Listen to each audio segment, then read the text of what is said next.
Hello friends, आप देख रहे हैं 24 मार्च का डीडी न्यूज। लोकसभा में महिलाओं को मिल सकता है 33% रिजर्वेशन, जल्द ही लाई जाएंगे बिल। सुप्रीम कोर्ट ने कहा कि हिंदू, सिख और बौद्ध धर्म के अलावा किसी को शेड्यूल कास्ट का दर्जा नहीं मिलेगा। दूसरे धर्म में कन्वर्ट होने वाले SC/ST एक्ट का फायदा नहीं उठा सकेंगे। मिडिल ईस्ट में क्राइसिस पर राज्यसभा में बोले पीएम मोदी, कहा जैसे कोरोना के टाइम चैलेंजेस को टैकल किया वैसे ही आगे भी करेंगे। आरसीबी की पहली IPL ट्रॉफी जीतने के जश्न के दौरान हुए स्टैम्पेड में मरने वाले लोगों को श्रद्धांजलि। बेंगलुरु के M चिन्नास्वामी स्टेडियम में 11 सीट्स रहेंगी खाली।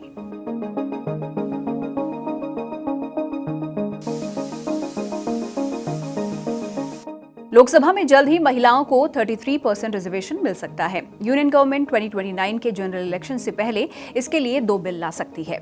लोकसभा में मेंबर्स का नंबर 543 से बढ़कर 816 किया जा सकता है। इनमें महिला MPs के लिए रिजर्व्ड सीट्स का नंबर 273 हो जाएगा।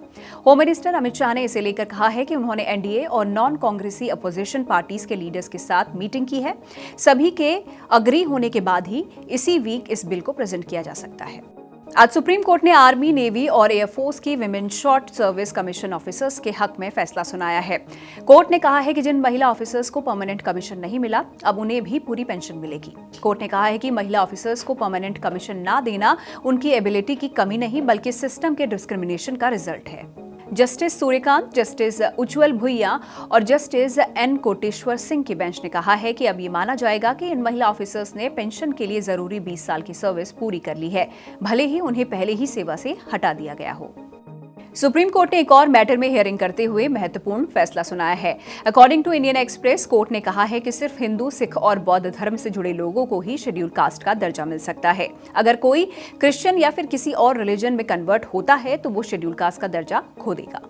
जस्टिस PK मिश्रा और जस्टिस मनमोहन की बेंच ने यह फैसला सुनाते हुए कहा है कि क्रिश्चियनिटी अपनाने वाले दलित SC/ST एक्ट के तहत मिलने वाला कोई भी फायदा नहीं ले सकेंगे। ये फैसला आंध्र प्रदेश हाई कोर्ट के मई 2025 के फैसले के अगेंस्ट सुनाया गया है। धर्म परिवर्तन के बाद पेस्टर बने चिथंदा आनंद ने एक पिटीशन डाली थी। इसमें उन्होंने अक्काला रमी रेड्डी के साथ कुछ लोगों पर कास्ट डिस्क्रिमिनेशन और इल ट्रीटमेंट का आरोप लगाया था। चिथंदा ने SC/ST एक्ट के तहत केस भी दर्ज कराया था। केरला में इलेक्शन कमीशन के एक डॉक्यूमेंट पर बीजेपी की सील लगी मिली है। CPIM केरला ने इसे इलेक्टोरल इंस्टीट्यूट की निष्पक्षता के लिए खतरा बताया है। According to various media reports, party का कहना है कि इलेक्शन कमीशन ने जो लेटर पॉलिटिकल पार्टीज को भेजा, उसके साथ लगे एफिडेविट पर बीजेपी की सील थी। ये कोइंसिडेंस नहीं बल्कि इलेक्शन कमीशन की निष्पक्षता पर प्रश्न चिन्ह है। उन्होंने कहा है कि बीजेपी केरला यूनिट ने 2019 की गाइडलाइन की एक कॉपी दी थी, जिस पर पहले से पार्टी की सील लगी हुई थी और यही कॉपी गलती से दूसरी पार्टीज को भेज दी गई। CEO ऑफिस ने बताया कि उस डॉक्यूमेंट को वापस ले लिया गया है और इसके बारे में सभी पॉलिटिकल पार्टीज को बता दिया गया है। कर्नाटक विधानसभा ने ऑनर किलिंग रोकने के लिए एक कानून पास किया है। इसका मकसद शादी के नाम पर होने वाले violence, honour killing, social exclusion और हैरासमेंट को रोकना है। आज मिडिल ईस्ट क्राइसिस को लेकर प्रधानमंत्री मोदी ने राज्यसभा में बात की। उन्होंने कहा कि साउथ एशिया की कंडीशन काफी चिंताजनक है। इससे हमारे बिजनेस रूट्स, ऑयल, गैस जैसी इंपॉर्टेंट चीजों की सप्लाई अफेक्ट हो रही है। युद्ध के बाद से ही हॉर्मुज स्ट्रेट में जहाजों का आना जाना बहुत चुनौतीपूर्ण हो गया है, लेकिन विपरीत परिस्थितियों के बावजूद हमारी सरकार ने संवाद से, कूटनीति के माध्यम से रास्ते बनाने का प्रयास किया है। प्रयास ये है कि जहां से भी संभव हो वहां से तेल और गैस की सप्लाई भारत पहुंचे। लेकिन इस युद्ध से बनी वैश्विक परिस्थितियां अगर लंबे समय तक बनी रहती है तो गंभीर दुष्परिणाम तय है।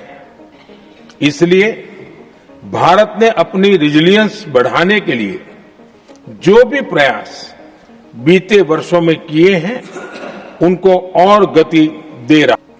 जैसे कोरोना के समय में अलग अलग सेक्टर्स की चुनौतियों से निपटने के लिए एक्सपर्ट्स और ऑफिसर्स के एम्पावर्ड ग्रुप्स बने थे, वैसे ही कल ही ऐसे 7 नए एम्पावर्ड ग्रुप्स का भी गठन किया गया है।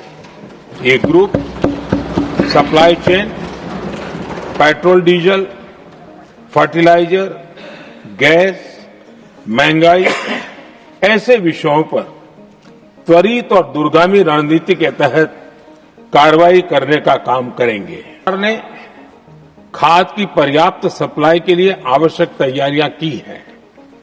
सरकार का निरंतर प्रयास है कि किसानों पर किसी भी संकट का बोझ न पड़े।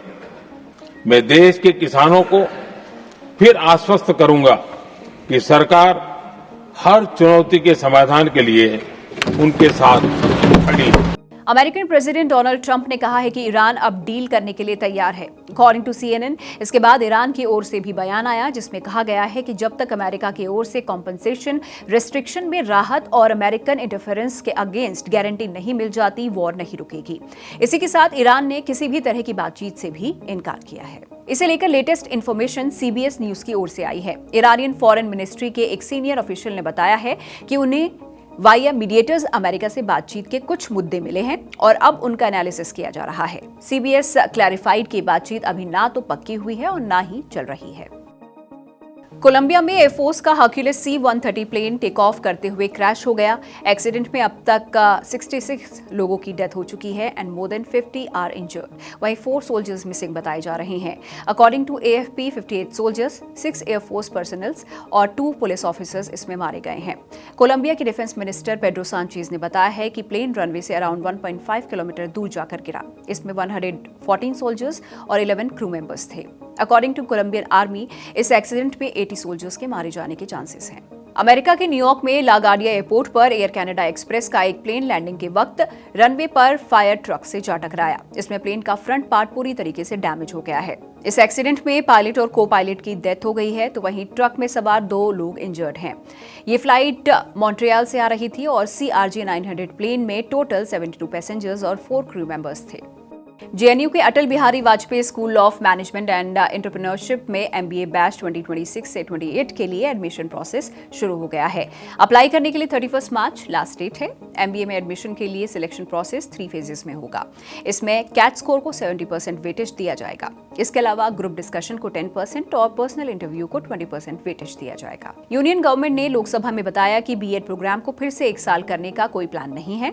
Union minister of state for education ने कहा है कि according to national council for teacher education यानी कि NCTE, BEd को 1 साल करने के फिलहाल कोई प्रपोजल नहीं लेकर आ रही है। लास्ट ईयर NCTE सजेस्टेड कि 1 साल का BEd कोर्स दोबारा शुरू हो सकता है और इसे 2014 में बंद कर दिया गया था। और आइए अब देख लेते हैं आज का मीडिया।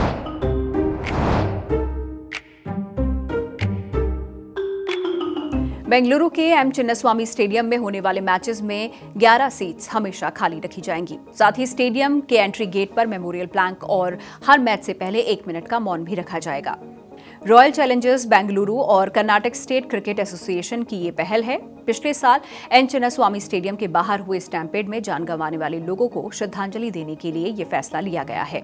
4 जून 2025 को RCB की पहली IPL ट्रॉफी जीत के सेलिब्रेशन के दौरान स्टेडियम के बाहर हुए स्टैम्पेड में 11 लोगों की डेथ हो गई थी। गोल्ड और सिल्वर मार्केट में आज कोई बड़ा बदलाव नहीं है। 24 मार्च को 10 ग्राम गोल्ड की वैल्यू 1,39,000 रुपीज है, तो वहीं अब 1 kg सिल्वर 2,20,000 रुपीज में मिलेगा। बात अगर स्टॉक मार्केट की करें तो शेयर मार्केट में आज तेजी रही। निफ्टी 1.78% बढ़त के साथ 22,912 पर और सेंसेक्स 1.89% बढ़त के साथ 74,068 पर बंद हुआ। आज वर्ल्ड ट्यूबरक्लोसिस डे पर आप फैंटम प्लेग पढ़ सकते हैं, जिसे विद्या कृष्ण ने लिखा है। ये कहानी एक ऐसी मिस्टीरियस बीमारी के इर्द गिर्द घूमती है जो अचानक लोगों के बीच फैलने लगती है, लेकिन इसका सोर्स और इसका पैटर्न और इसका इलाज सब कुछ एक मिस्ट्री है। डर, अफवाह और अनसर्टिनिटी के बीच सोसाइटी किस तरह रिएक्ट करती है, ये कहानी आपको इस किताब में मिल जाएगी। साइंस, सस्पेंस और ह्यूमन इमोशंस के बीच ये बुक दिखाती है कि कैसे क्राइसिस के वक्त सच और झूठ की लाइन धुंधली हो जाती है। लोग सिर्फ बीमारी से नहीं बल्कि पैनिक, मिसइंफॉर्मेशन और अपने ही डर से लड़ते नजर आते हैं। इसी के साथ आज के न्यूज बुलेटिन में इतना ही। देखते रहिए जिंदाबाद। Bye bye.